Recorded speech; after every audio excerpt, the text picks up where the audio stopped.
The step-by-step to return your phone on Doji. Welcome to Doji Tutorials. We'll walk you through the simple process of initiating a return for a phone under Doji's 30-day return policy. Whether you've got an excellent, very good, or good condition phone, we've got you covered. So, let's dive right in. The first step is to log into your Doji account. Once you're logged in, you're ready to proceed. After logging in, click on your name at the top of the page. A drop-down menu will appear. Select Buying. Inside the Buying section, look for History and click on it. This will show you a list of your purchases. Locate the phone you want to return and click on Details. Within the Purchase Details page, scroll down a bit. On the bottom right, you'll find the I'd like to return section. Give that a click.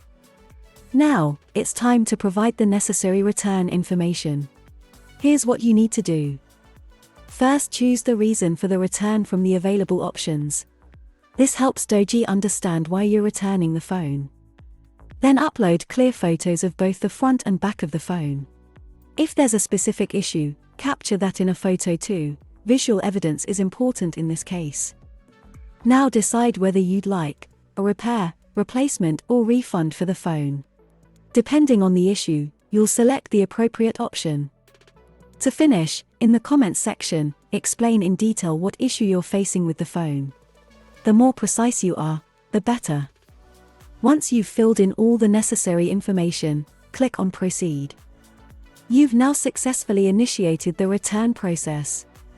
The responsible team at Doji will now carefully analyze your return request.